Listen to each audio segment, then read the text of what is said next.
The Alabaster, Almanac. Chapter.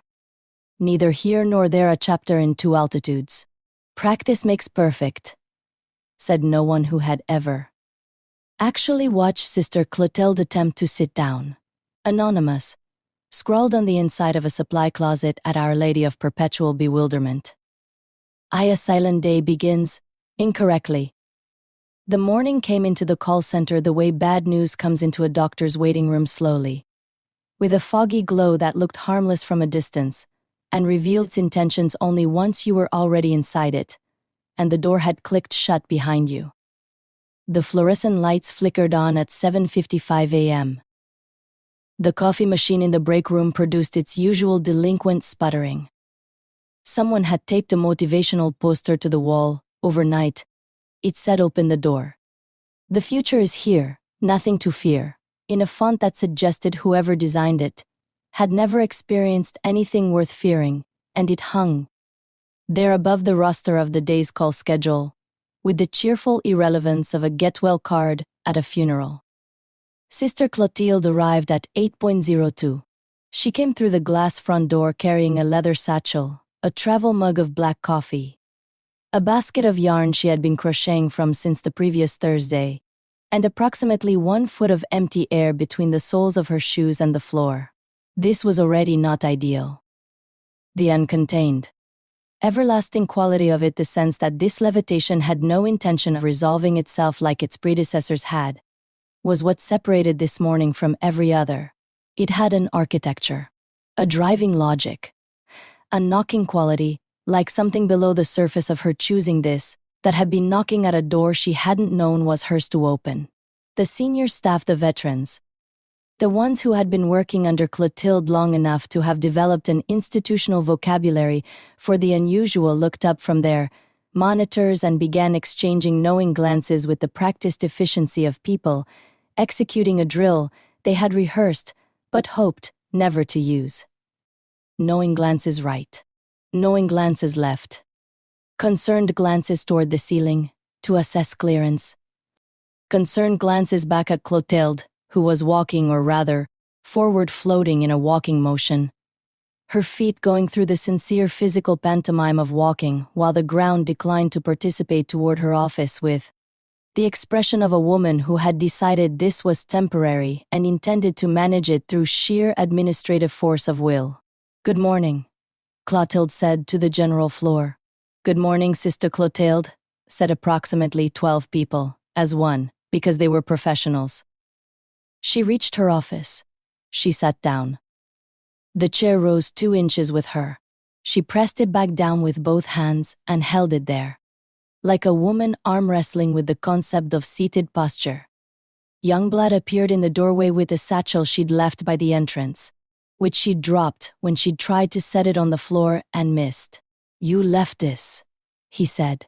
"I'm aware," she said. He looked at her. He looked at the gap between the chair and her. "How long?" "Since approximately 3 in the morning. I woke up on the ceiling." Youngblood processed this the way he processed everything Clotilde related, with the quiet, even-keeled absorption of a man who had accepted, somewhere around his 3rd month on this job, that the parameters of normal employment did not fully apply here. He sat down in the chair across from her desk. He picked up his basket of yarn. He resumed crocheting a small, teal-colored rectangle of uncertain purpose that he had been adding to, an inch at a time, since October, and looked at her with the attentive calm of someone settling in for a situation that required witnessing. "It's worrisome," he said. "It is," she agreed. "On a scale. Very high on the scale. Is it?" He chose the word carefully. "Contagious?" Clotilde looked at him. "I don't know what that question means in this context." "I don't either," he said, "but it seemed worth asking." Outside the glass partition, the call center floor was filling up. New hires, fresh-faced, untested, still in possession of their original expectations, were logging into their terminals and putting on their headsets with the optimistic briskness of people who had not yet learned to read the room. 3 of them glanced over at Clotilde's office. 2 of them looked astonished. One of them, a young woman named Amber, who had been on the job for 4 days and was already harboring serious questions about the employee handbook, looked at the floating nun, looked at her monitor, looked at the floating nun again, and then sent a text to someone outside the building that read simply, "So the thing I mentioned is happening again." She felt, at this hour, light years from the coordinates of normal. An orphan of the floor. What on earth was happening to her? The question arrived each time she looked down and saw the clean institutional carpet from an altitude at which it should not be visible, and each time it arrived, she managed it with the same response. "I am fine." This is fine. We are all fine and will continue to be fine until proven otherwise. "You look frazzled," Amber said from below, helpfully. "I look exactly as I should look," Clotilde said. For a woman who has been awake since 3 a.m. and is currently tackling a significant gravitational anomaly while managing a 42-person call center operation, a lobotomy would look worse than this. "Please return to your terminal." Clotilde set her travel mug on the desk. It floated a 1/4 inch above the surface, then settled. She pushed it flat with one finger. "It's going to be fine," she said, to no one in particular. "Of course," Youngblood said, pulling his yarn through the hook. "Temporary situation. Absolutely." Man of the cloth, woman of the cloth. She straightened her habit with the authority of someone calling a meeting to order. "This is neither here nor there. We have 42 calls scheduled before noon, a staff meeting at 2, and a special delivery coming from the diocesan office at 11. I am not going to allow a minor gravitational irregularity to compromise the operations of this facility." She stood up from the chair, floated to 18 inches, grabbed the desk edge, and pulled herself back to 12.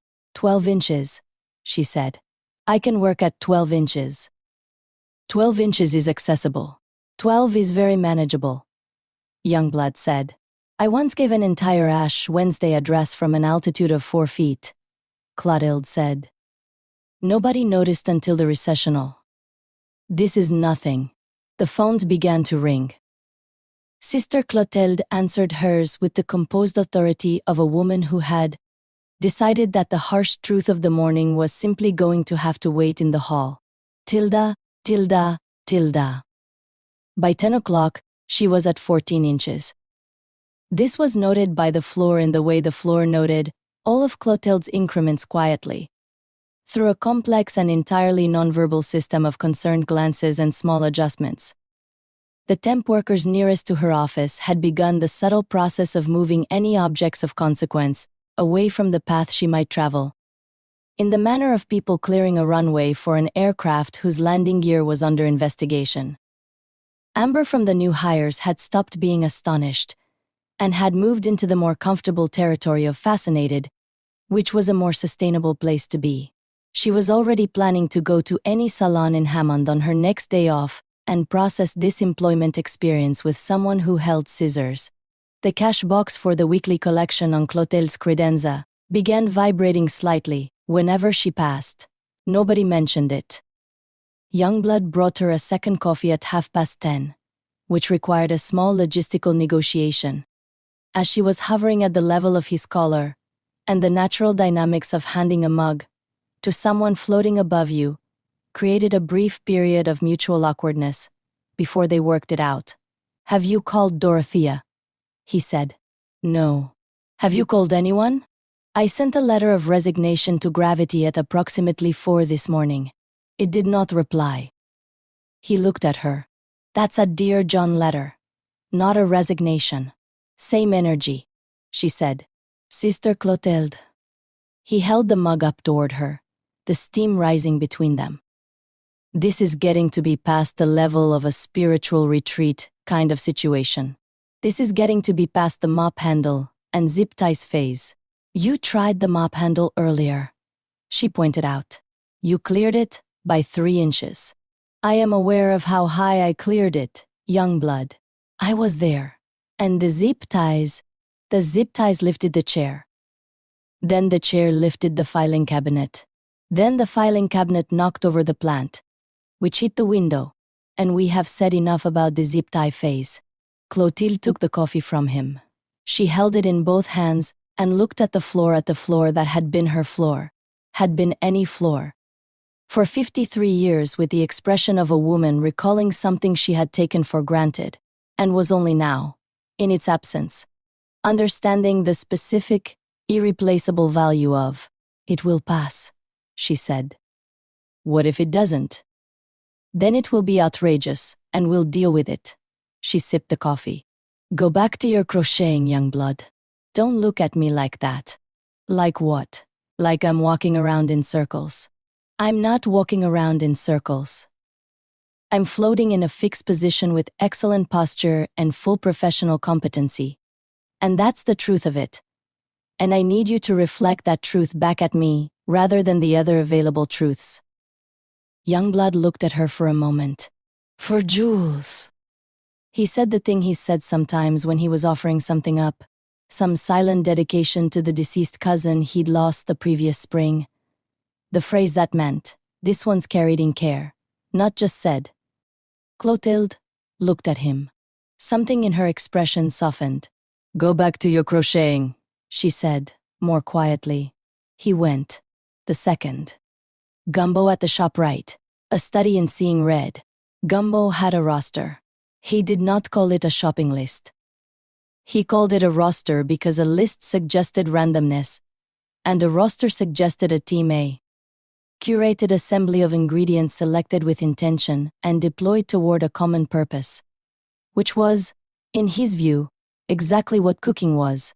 His roster for the day was written in his tight, characterful hand on the back of a Kwanzaa card from 2 years ago, that he'd kept because the design was good. Collard greens, dried red beans, a good burger's worth of ground beef for the baby, cornmeal, and a lemon for the sweet tea that Dorothea had been asking about since Tuesday. The shop right on Marcel Avenue was not Gumbo's preferred grocery. He preferred Thibaud's on the west side, which had better produce and a deli counter, staffed by a woman named Renata, who had been giving him slightly more generous portions for 6 years, and who he regarded with warm reciprocal appreciation. But Thibaud's was closed on Wednesdays for inventory, and the roster was not a suggestion. He made his way through the store with the unhurried deliberateness of a 91-year-old man who had nowhere better to be and nothing to prove to the pace of the world. Past the end-cap display of cotton candy and gummy things. Past the dried goods aisle where a man in a leather vest was on a phone call so loud and so aggressive that other shoppers were executing small quiet deviations away from his radius. Past the bread aisle, which smelled like something sublime and made him nostalgic for his mother's kitchen in a way that was sudden and particular and entirely his own. He passed the seasonal display Kwanzaa decorations still up on one side, Valentine's Day going up on the other, the retail calendar marrying holidays together, in a continuous frowning rush toward the next commercial occasion. 2 teenagers stood at the Valentine's display, the boy turning a card over in his hands with the solemn deliberateness of someone for whom this was a very significant decision. "Young love." Gumbo smiled. He had been that boy once, in another century, in another world. He had been over the moon about a girl from Slidell named Celestine who had, in her wisdom, declined his attentions and married a dentist. He'd been better for it. Eventually. He noticed the man in the leather vest still on his phone. Now in the canned goods aisle palmed something from his jacket into a cart, glancing around with the performed casualness of someone who believed he was being subtle, and was not, a small package. The transaction had the texture of suspicion, that particular shift in a person's body language that happens when they know they're doing something under the table, and the knowledge is louder than they think. The cart was left, a moment later, at the end of the aisle. Another man retrieved it. Unmarked bills had a sound in this world. Gumbo had learned not literal, but a register, a frequency, the frequency of something that didn't want to be followed. He looked at neither of them knowingly. He kept moving. He was not the kind of man who inserted himself into things that weren't his. He had a roster. He had beans to make. He was standing at the meat counter, reading the label on a package of ground beef, when the man appeared beside him. White man, mid-50s. The kind of mid-50s that had been comfortable long enough to have stopped monitoring its own behavior. He stood next to Gumbo and waited for the counter attendant. And then he said it, not in the voice of someone making a declaration. Not loudly, but in the conversational tone of someone saying a thing they've said before and expected no consequence for. Black is cold, huh? Gumbo did not move. He kept his eyes on the label. The label said 85% lean. He thought about that for a moment, 85% of anything still being mostly the thing, still carrying the weight and the name of the thing even with 15% of something else inside it. He put the package down, quiet as a mouse. He turned. The man had the expression of someone who had already decided this was nothing, that it was just a thing said. A nothing thing said to a nothing person in a nothing moment that would evaporate before he reached his car. Gumbo looked at him. He was seeing red, but the red was deep and old and had been refining itself for 9 decades into something very precise, not hot, not explosive, but exact. The kind of red that does not shout. The kind that simply stands in front of you and looks at you until you understand what you've done. Beg your pardon? Gumbo said. The man blinked. Come again, Gumbo said. Same tone. Low. Even. The voice of a man who had been in places the other man would never understand, who had carried things the other man had never been asked to carry, and who was now standing in the meat aisle on a Wednesday, being addressed as though he were ambient, as though he were weather. The man opened his mouth, closed it. Under the table, Gumbo said, with the same calm, is where cowardice lives. You said what you said. Don't go under the table now that someone heard it. Silence. A suspended moment. The kind that stretches between two people in a public space and fills up with everything that's true about the situation. The counter attendant, a young man named Devonte, who had been watching from behind the glass case with wide-eyed stillness of someone who had just walked into a scene midway through its most important line, said nothing, because there was nothing to say. This was between these two men and the truth of the moment. The man in the mid-50s walked away, not in a hurry. With the specific unhurried pace of a person who has decided to remove themselves from a situation while trying to look like the removal was voluntary and not a retreat. Gumbo watched him go. He picked up the package of ground beef. He put it in his basket. He stood in the aisle for a long moment alone in it. That particular solitude that comes after a thing has been said, and the saying of it has rearranged something in the air, and he let the moment pass through him the way all the moments of his life had passed through him, fully, without trying to dam them up, because he had learned a long time ago that the floodwaters of a life were better navigated than resisted. He finished his shopping. He did not mention it when he got home. He put the groceries away. He started the beans.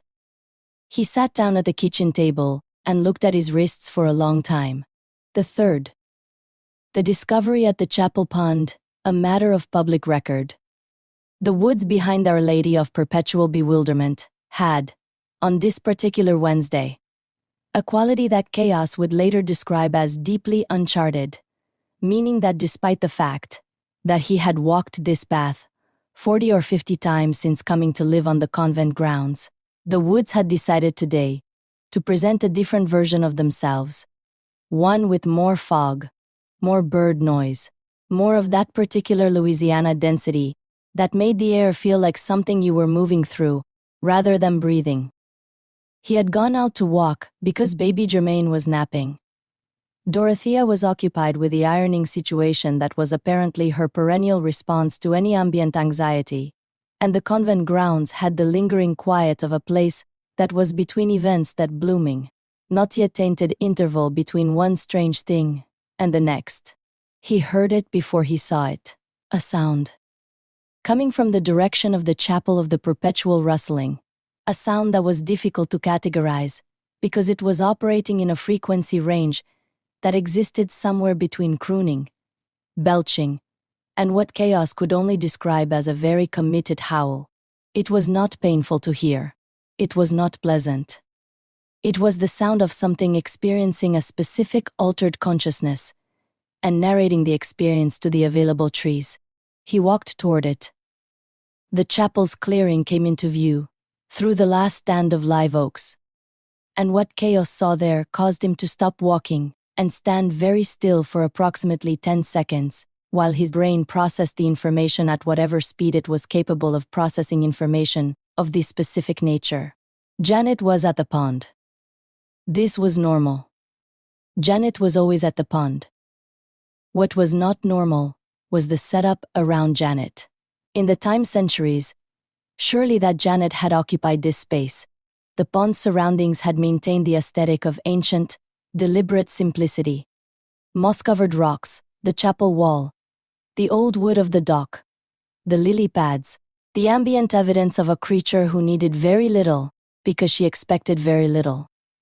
The setup today included a small folding table made of what appeared to be wicker furniture. Where she had obtained this, from whom, and at what price were questions Chaos added to his growing mental file labeled questions I am not asking today. On the table. A glass pipe, a small lighter of the disposable gas station variety, a crinkled square of aluminum foil, and a jar of something that was not labeled but whose fumes were reaching Chaos from 20 feet away, and producing in him the distinct sensation of having driven too fast over a speed bump he didn't see. She was not, currently, in good shape. The meth, and there was no other word for it, and there was no softer frame for it, had her in the hooked, total, categorical way that these things had people when they had been given an opening. The bath salts had been the opening. The meth had walked through it. She was crouching at the shallow end of the pond. And her body was a body aching in all directions at once: the knees, the wrists, the places where the track marks were, the moon crater face pulled tight by dehydration from a drought of sensible fluid intake that had lasted approximately 3 weeks. She had been screaming earlier. Chaos hadn't known that he'd only caught the howling, the I'm Fandango phase, the relatively composed tail end of a much longer event. But earlier, before the sunrise, there had been a different phase.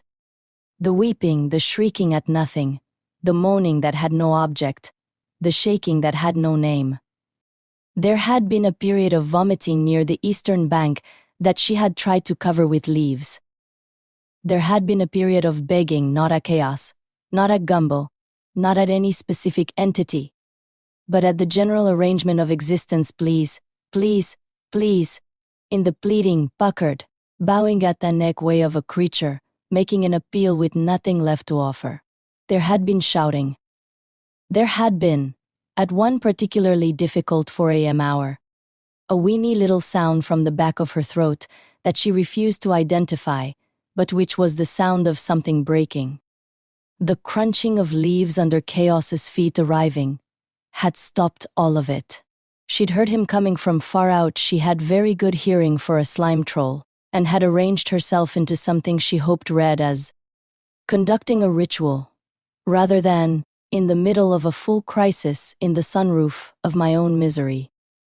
It had not entirely worked. Chaos stood at the edge of the clearing in total disbelief, not the performed kind, not the kind that required an audience, but the private kind.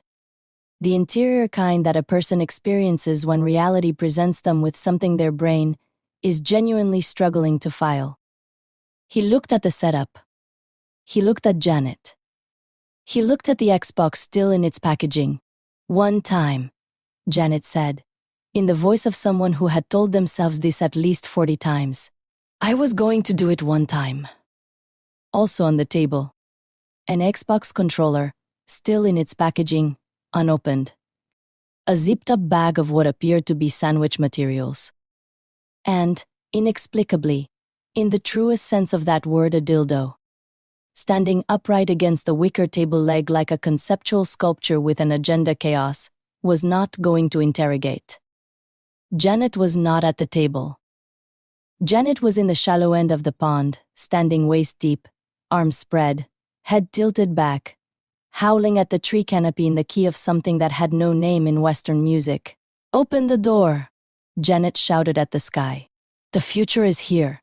Nothing to fear." She turned. She saw chaos. There was a long moment. A genuine, extended, deafening silence that poured itself into the clearing, like something that had been under pressure. "I'm Fandango," Janet said. Chaos looked at her. He looked at the table. He looked at the Xbox still in its packaging. He looked back at Janet. "Are you?" he started. "This," Janet said, with the specific, dignified composure of a creature who has been caught doing something and has decided the best response is to reframe the entire situation as nobody's business, "is a spiritual practice, centuries old. The tryst between the self and the void." She lowered her arms. She slid her hair floating wild and tangled around her head, a full ecosystem of knots and pond residue out of her face. Her moon-crater cheeks were flushed a deep, luminous pink beneath the usual layer of algae. Her eyes were tracking two separate trees. "You are not here," she informed him. "I very much am, Chaos said. "You are a breadcrumb," Janet said. "That the universe has left for itself. A goblin of context. A gobble of irrelevant information. You are lost as a goose in fog, and I am not receiving you." "Janet, are you smoking meth?" "I am performing an uncharted ritual," Janet said, beginning to wade toward shore with the dignity of a woman who has been confronted with a harsh truth and intends to walk past it without eye contact. "That has nothing to do with what you just said." She emerged from the water. The Fredericks of Hollywood slip clung to her. She sat down on a mossy rock and put her face in her hands. Chaos came closer. He looked at her arms. There, below the wrist in the soft gray skin of an entity who had not historically been associated with any chemical dependency, because historically the available chemicals had been fish and rainwater, were track marks. He sat down on the dock. "How long?" he said. "Neither here nor there," Janet said, from behind her hands. "It is very specifically here and there, Janet. Those are track marks. Tainted circumstances," she said. "Worrisome situation. The bath salts incident last month disrupted the underground water, and I was exposed to residual fumes for 4 days before it cleared." She looked up. Her bulbous eyes were reddened, which on Janet produced an effect that could most accurately be compared to a very old, very tired traffic light in a bad neighborhood. One thing led to another. "That's not you can't." Chaos searched for the right framing. He was 17, or somewhere in the young adult range that felt like 17. And he had seen enough of the world's troublesome arrangements to know that the secret ingredient of addiction was never what people thought it was. It was never the substance. It was whatever the substance was standing in front of. "What were you burying?" he said. Janet looked at him for a long time. "The malt shop contamination," she said finally. "I was wrong about how well I'd recovered. The underground water damage got into the freshwater system, and I absorbed some of it, and it left she waved a hand, a residue, a pharmaceutical residue. And I was tired. Chaos. I have been the guardian of this basin for 600 years. 600 years. And nobody from that convent," she pointed through the trees, "has ever once brought me so much as a casserole. Not for Kwanzaa. Not for anything. I am sitting out here like some kind of enigmatic, rebellious goblin with cotton for company, and a poor man's version of Kathy Bates' energy, and the antibiotic they gave me for the pond infection in March was not sufficient, and—" She stopped. She belched. Copiously. "Excuse me," she said. "It's okay. I was fibbing earlier," she said. "About the ritual. It is not a ritual. It is a problem. Yeah, Chaos said. I figured. I have been carrying this on the down low, Janet said. Like Harriet Tubman. Except Harriet Tubman was moving people toward freedom. And I was moving myself toward a pond. With a pipe and a wicker table. And an Xbox I cannot even operate. Because I don't have the right thumbs. She looked at the controller still in its packaging. I bought it because I thought it would give me something to look forward to. I cannot explain the dildo. I want to be clear that the dildo arrived independently of my decision-making. Nobody's asking about the dildo, Chaos said. Good, Janet said. Chaos looked at the fumes still drifting from the glass pipe on the table. He looked at the pond, clear and restored since Anna's intervention. Its freshwater surface catching the midday light in small, honest flashes. He thought about the nefarious dealings in the underground world that had started this, the bath salts. The drain, the pharmaceutical cascade that had arrived in Janet's home uninvited. She hadn't chosen the initial exposure. That was true. He understood that architecture. The architecture of something arrives in your system, and then the wanting of it outlasts the reason for it. Beware the path, he said, not lecturing, just saying it, the way Gumbo said things sometimes. Not performing wisdom, just placing it down like a rock on a table. The one that starts with somebody else's decision and ends up being yours. Janet looked at the pond for a long time. Declare yourself, she said quietly, to the water, not to Chaos. To herself. I'm going to get Dorothea, Chaos said. No, not Dorothea.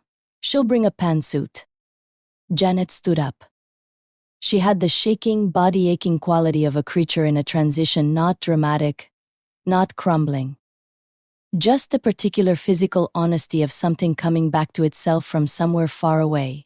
Give me 1 hour. I want to put the table away and take the Xbox back. And she looked at the dildo. Deal with that. Where are you even taking it back to? Chaos said. Janet didn't answer. She began gathering things from the wicker table with the quiet, methodical care of someone taking down the evidence of a life chapter they are choosing not to continue. The fourth. Things escalate, as they do. Back at the call center, Clotilde had reached 2 feet. This was flabbergasting to the new employees, impossible for the veterans to process as anything other than a familiar escalation, and deeply troubling to the structural integrity of the afternoon schedule. At 2 feet, she could no longer sit at her desk without the logistics of it, becoming a continuous, low-grade combatant situation. The chair, the floor, and the laws of physics, all engaged in a four-way dispute that was producing neither a winner nor a consensus. She had given up on the chair. She was floating at desk level in a standing position, which required her to look slightly downward at her computer screen, and gave the whole scene the appearance of a woman conducting an aerial inspection of her own workspace. I need you to send the 11 o'clock emails, she told Youngblood, who was doing this already. Done, he said. And the diocesan delivery when it arrives. Please receive it, and do not mention to the diocesan representative that I am. She gestured at herself, at the air around her feet, at the general situation. In a meeting, Youngblood offered. In a meeting, she agreed. He went to the window, looked down at the parking lot. Chaos just called. There's a situation at the pond. Clotilde closed her eyes. Janet. Sounds like it. Of course. She pressed her palms together over her chest, the motion of a woman collecting herself for something. The motion produced a very slight upward acceleration. She stabilized at 2 feet 3 inches. Is she all right? Chaos says she's ambulatory and remorseful. And apparently the Xbox is still in its packaging, which he seemed to think was a positive sign. It means the depth of the problem hasn't reached its full floor yet, Clotilde said. If the Xbox was open, we'd be past the turning point. She floated to the window and looked out. Below her, through the glass, the parking lot shimmered in the midday heat. She's been out there all alone for a very long time. She chose to be out there, Youngblood said. Everybody who ends up alone chose something that started differently. That's the perennial truth of isolation. Nobody walks out there and says, I will now spend centuries becoming impossible to reach. They just walk one step further from the path each time. Each step reasonable. Each step explained to themselves in a language that sounds like self-sufficiency, but is actually just loneliness with better posture. Youngblood looked at her. She was now at 2 feet 6 inches, hovering by the window with her hands clasped and her habit hanging straight down, and her face turned toward the tree line in the distance. And she looked not frightening, not funny, not strange, exactly. She looked like someone being carried by something she couldn't name. Like someone who had been walking so long she'd forgotten she'd started walking. And now, the walking had become something else entirely. Sister Clotilde, he said. You're at 2'6". I know. At what point does this become? He paused, searched for the right category. Legally insane. It cannot be legally insane, she said. It has a theological classification. It is called levitation, and it is documented in 17 separate cases in the annals of the Church, and I am not unique in experiencing it. I am unique only in... She looked at the ceiling. The frequency, and the duration, and the involuntary nature, and the... She stopped. It's getting worse, Youngblood. I know. It's been getting worse all morning. At this rate, by 3 o'clock. She didn't finish the sentence. She didn't have to. They both looked at the ceiling. The ceiling was 9 feet up. She was at 2.5, and climbing. She had reached 3 feet by 12.30. At 3 feet, the situation became out of this world in a way that even the veteran's institutional vocabulary could not fully accommodate. Someone on the floor, a man named Dale, who had been there 11 years, and had seen things, muttered, quietly, to his monitor. This is the one. He had the frown of a man marrying 2 incompatible realities and being made to attend the reception. She was, at 3 feet, tuning in to something. That was the only way she could describe it internally, a frequency becoming clearer as she rose. A leftover signal she'd been too close to the ground to receive. Something in the architecture of the air at this altitude that resonated with the part of her that was, against all the traditions of her profession, already tilted toward whatever came next. Tilda, tilda, tilda. At 1:15 p.m., Clotilde walked into the main conference room for the staff briefing. There were 40 people in that room. 40 people. The specific count mattered because what happened next required a critical mass to be truly incomprehensible. 40 people. Call center staff, a liaison from the diocesan office who had arrived early with a briefcase and the look of baseline concern that was about to be revised significantly. 3 summer interns, the building's HVAC technician who had come about the ductwork and been told to wait, and a woman named Maureen from accounting who came to every meeting 15 minutes early and sat in the same corner chair and ate a granola bar with a focused, methodical pleasure that suggested she'd been looking forward to it since the previous Thursday. When Clotilde came through the door floating at 32 inches, in full habit, carrying her notepad and her rosary, and the lingering authority of a woman who had managed this facility for 19 years and had no intention of being defined by her altitude, every single one of those 40 people turned at the same exact time and smiled at her. The gown of her vocation, the habit, the cross, the pendant, the whole accumulated weight of 53 years of mighty self-control was not keeping her down today. The chains of discipline that had served as anchors all her life were either not attached or were, somehow, also rising. That is the sentence as it happened. 40 people, same exact time, turn and smile. Not in sequence. Not individually. Not in the way that a wave of acknowledgement moves through a room when someone enters, simultaneously. As one face, distributed. as a single expression, reproduced 40 times across 40 different physiognomies at the same instant. It was, Youngblood would later say, the most unsettling thing he had witnessed in 3 years on these grounds. And he had once watched a parrot deliver a 40-minute lecture on the epistemology of flight while standing in a bowl of soup, not a normal room greeting smile. Not the kind of smile that emerges when an acknowledged, respected authority figure enters a space. This was a suspended smile, a momentary, collective, simultaneous smile that crossed 40 different faces at the same precise instant, with the uniformity of a synchronized event. 40 mouths and 40 sets of eyes, producing the same expression at the same moment, as though someone had pressed a button. It lasted approximately 2 seconds. Then everyone looked at the agenda in front of them. Clotilde floated to the head of the mahogany table and set down her notepad. "Good afternoon," she said. "Good afternoon," said 40 people, apparently unconcerned. She looked around the room. She looked at the 40 faces, now attending to their agendas with varying degrees of authentic engagement.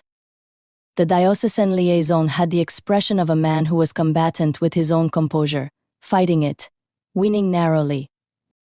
The HVAC technician looked like he'd stopped being surprised by anything the moment he walked onto the grounds of Our Lady of Perpetual Bewilderment and had made a practical peace with that decision. Amber from the new hires was texting under the table, which Clotilde could see perfectly from 32 inches. Because at 32 inches the geometry of a conference table became completely transparent. "Amber," Clotilde said. "Yes, Sista Clotilde. Whatever you're communicating right now, please do it out loud. We are a unity here." Amber put the phone away. The diocesan liaison raised his hand. He was a compact man in a gray suit who had the look of someone who had been to seminary, specifically because it seemed like a stable career, and was now deep enough in the vocation to be unable to recall where the stability had appeared in the contract. "Sister," he said, and then stopped, as though he had the rest of the sentence but needed to think about whether delivering it was in his interest. "Yes, Marcus," Clotilde said. "Are you currently—" He made a gesture with his hand, indicating the air between her shoes and the floor. "The meeting," Clotilde said, "will address the following items. First, the Q3 call volume review. Second, the staffing proposal for the new intake line. Third, the outstanding matter of the water damage in the supply closet, which is connected to a broader underground situation that we are addressing." She looked around the table. "If anyone has questions about my altitude, please hold them until the end of the agenda. I can't guarantee I'll still be at this altitude by then, but I will address the questions regardless of where I am in the room." "Faithfully noted," said Youngblood, writing this down. V. Janet begins the process. IT is painful, and IT is hers. Chaos brought Gumbo to the pond at 2 p.m. Chaos had drawn a rough chalk arrow on the path into the woods, not for himself, since he'd been twice, but for Gumbo, whose wrists were oriented correctly, but whose eyesight in the tree shadows was not what it once was. Gumbo arrived, looked at Janet, who was sitting on her mossy rock in her stained, leftover Fredericks of Hollywood slip, arms wrapped around her knees, preening a strand of her tangled hair with the distracted focus of someone doing something small, because the large thing is too large to do all at once, and said, "Well, don't," Janet said. "I wasn't going to say anything." "You were going to say something wise." "I was going to say well, which I already said. It has the architecture of wisdom. I don't want wisdom right now. I want—" She stopped. Her voice had the terrible quality of something genuinely crumbling at its foundations, not dramatic, not performed, but actual. The actual sound of a thing that has been very old and very alone for a very long time, and has, today, finally reached its breaking point. "I want someone to see it," she said. "That's all. Just see it. The wounds. The whole—" She looked at the pond. The whole terrible mess of it. Gumbo came and sat on the rock beside her. He was 91 years old, and he had been sitting next to things that were hard to sit next to for most of his life. And he had learned that the most important quality in that practice was not wisdom, and not words, but just the body. Just the body being there, warm and old and not going anywhere. I see it, he said. Janet didn't say anything. She put her face back in her hands. She made a sound that was not weeping, but was the thing that lives immediately before weeping, that high, involuntary, puckered sound that a creature makes when it has been not weeping for a very long time. And the body finally overrides the decision. She sobbed. Fully, deeply, without apology, the kind of sobbing that had been storing itself up since long before the meth, since long before the bath salts incident, since long before any of the things that had a name. The crying of something that has been standing alone in a pond for centuries, cataloging everything that passes through the underground water, and having no one to tell about it. The bodies aching around her own. The old roots of the live oak she'd been gripping since 2 a.m. The soft trembling of the pond grass at the bank had the quality of a leftover grief that had been waiting, stored in the muscle memory of a very old thing, for the moment when it could finally be discharged. Chaos sat on the dock. He didn't speak. He had enough of his own accumulated crying in him to know that the correct response to someone else's was not commentary. After a while, Janet stopped. She looked at the pond. The freshwater surface moved in small, sun-caught ripples. A dragonfly blew, impractical, exquisite, tuned its wings above the lily pad in that preening, self-correcting way dragonflies moved, like tiny creatures mid-practice of a practice that would never be perfect. Practice makes perfect, Janet said, in a different voice, quieter, not ironic, just saying something true that she was remembering. Yeah, Chaos said. I haven't been practicing anything but hiding, she said.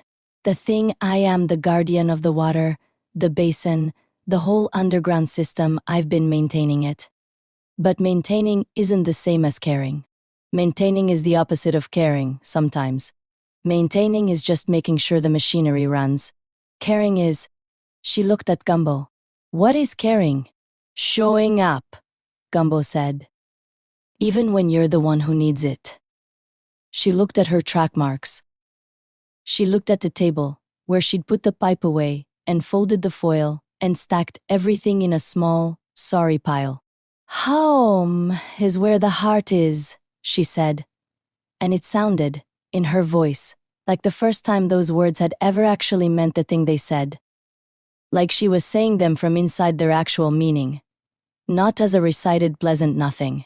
She looked at the pond. This is my home. I'd forgotten I had one.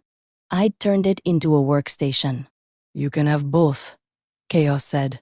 Apparently not without methamphetamine entering the picture. That was the bath salts. The bath salts opened the door, Janet said. The meth was me choosing to keep going through it. There's a distinction. I'm not interested in fibbing about that distinction. Gumbo nodded. He was quiet as a mouse, as he could be when the situation called for it, that quality he had of becoming very still and very present simultaneously, which was its own kind of gift. What do you want to do? He said. Janet looked at the table. She looked at the pond. She looked at Chaos, who was 17 or 20 or however old he was, and who had been carrying his own floodwaters, his dead girl, his living son, his telekinetic body full of contained lightning, with a grace that Janet had been watching from the pond for 2 years and had never told him she'd noticed. I want to get some help, Janet said. I don't know what that looks like for a slime troll. I assume there's no church group with a roster that covers my specific category. No happy basket of yarn intervention. No special delivery of pamphlets that applies to... She indicated herself, generally. The algae, the slip, the moon crater face, the independent axis eyes. I'll ask around, Gumbo said.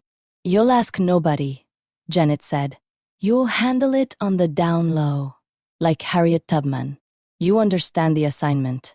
Harriet Tubman was moving people toward freedom, Gumbo said, with the serene delivery of a man who had been waiting for the right moment to say this. Not managing their secrecy. You understand the assignment, Janet said, firmly. Yes, ma'am, Gumbo said. VI. The crescendo, which is not metaphorical. At 3:47 p.m., Sister Clotilde reached 4 feet. This was the altitude at which things became operationally problematic in a way that could no longer be managed by vocabulary, good posture, or the collective decision of everyone in the call center to behave as though nothing unusual was happening. At 4 feet, she was above the tops of the cubicle dividers.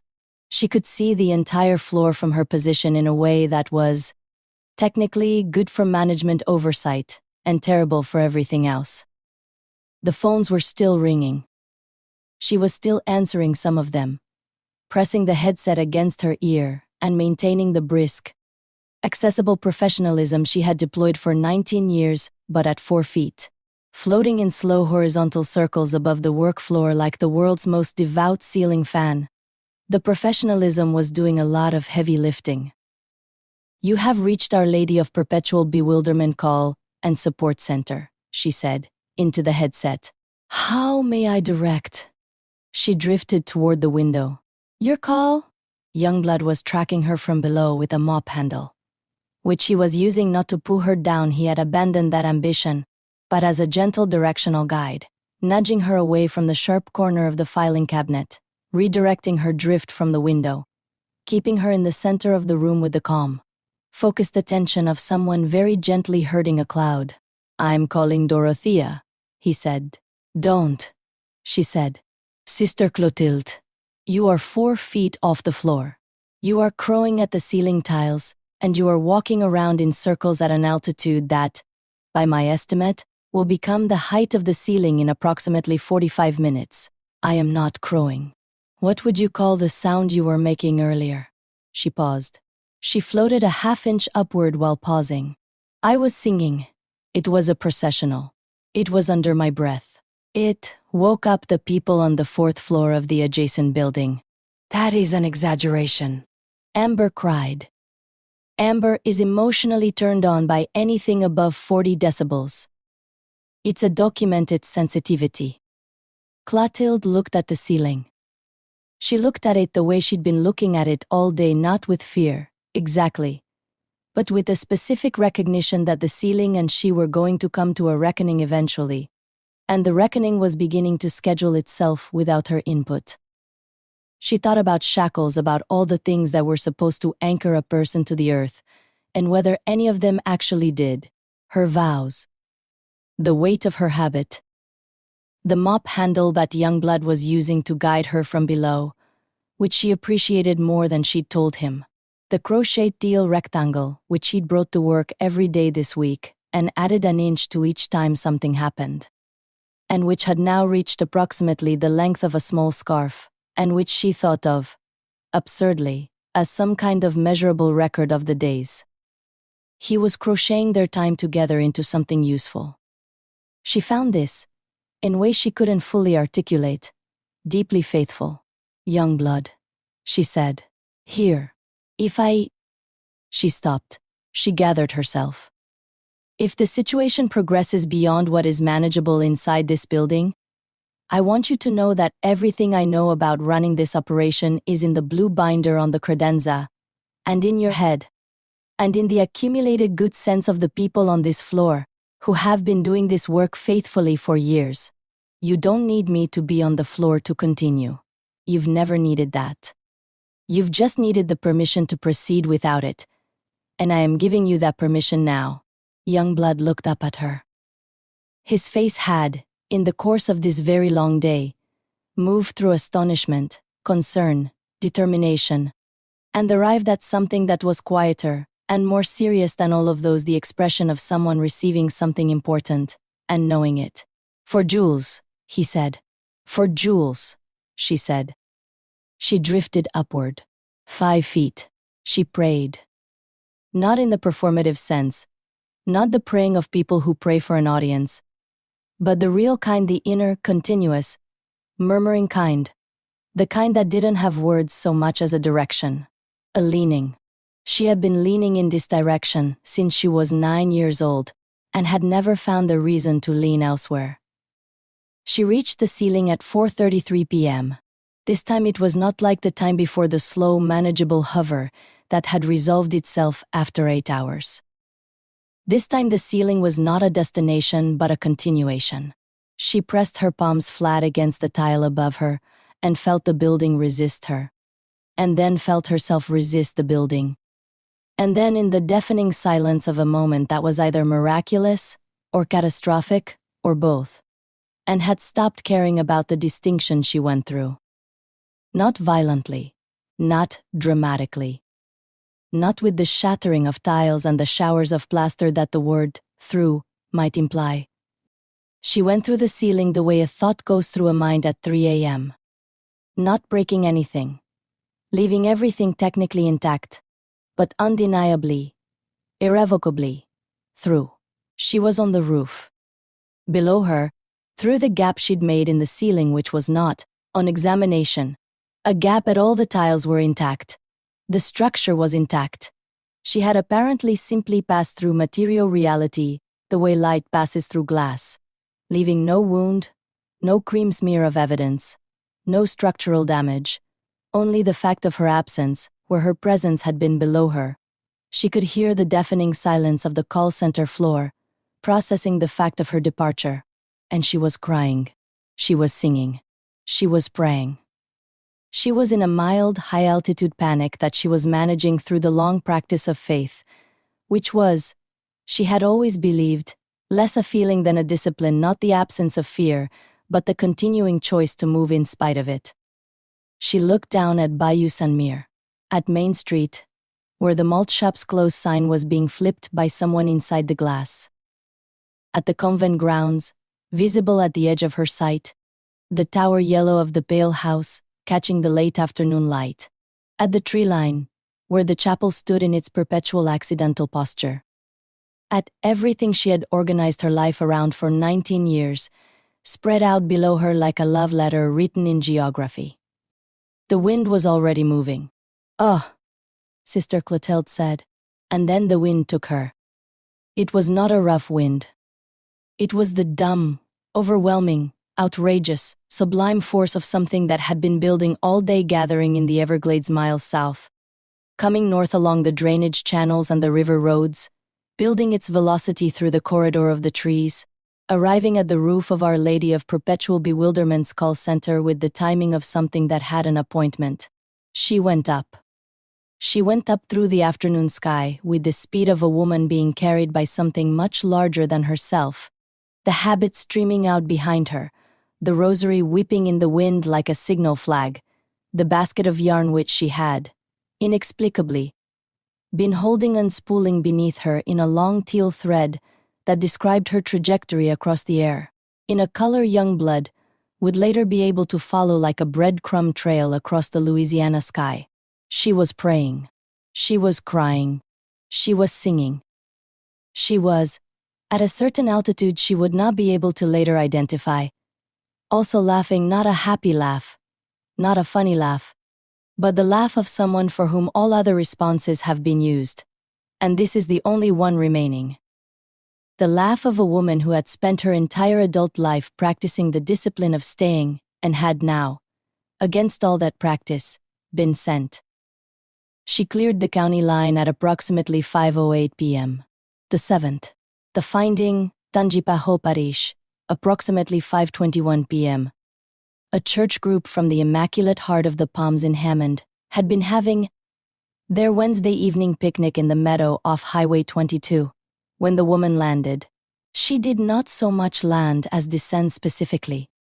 A gradual, wobbling descent that reduced in velocity over the final 30 feet, as though whatever had been carrying her had set her down with reasonable care.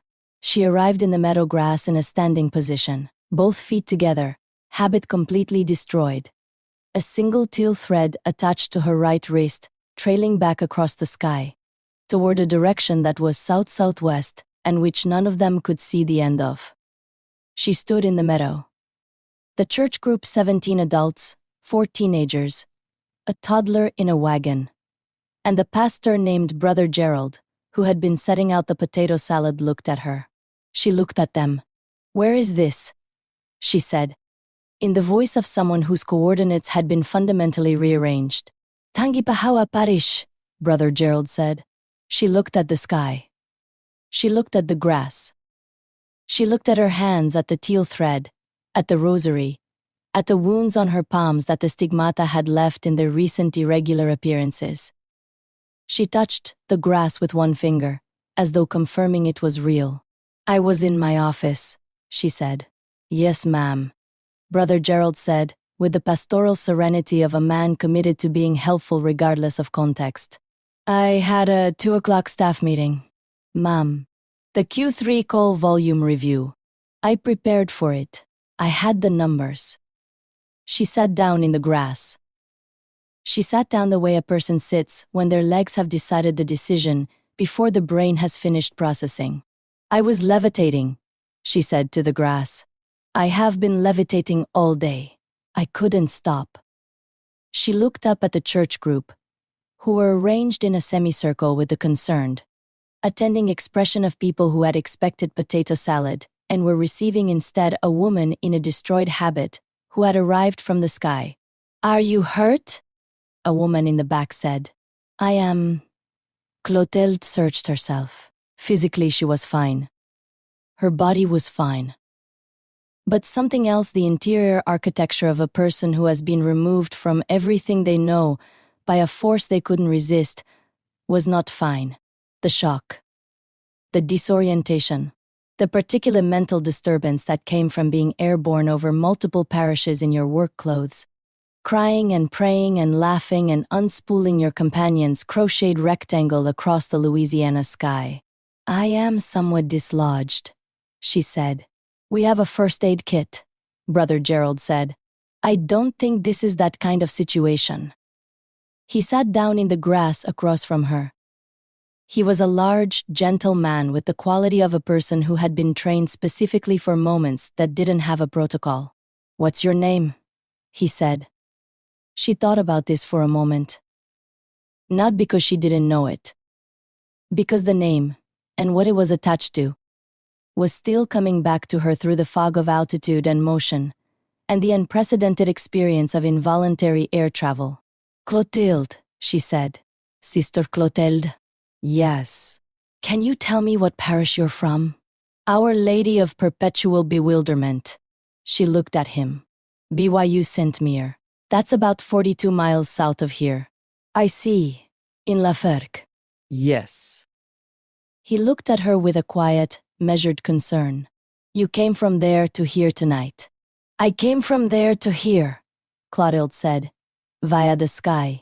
Against my wishes, but apparently in accordance with something's plan." She looked at the meadow. She looked at the darkening horizon to the south. She thought about Youngblood, who was probably standing on the roof right now, following the teal thread with his eyes. She thought about Dorothea, who would be receiving a phone call shortly, and who would receive it standing with the complete, indestructible composure of a woman who had expected something like this since approximately last Tuesday. She thought about Janet, sitting on her rock at the pond. She thought about chaos on the steps with baby Jermaine. She thought about Gumbo, making beans, looking at his wrists. She thought about how home is where the heart is, the true version of that, not the embroidery sampler version. The version that means the people are the place.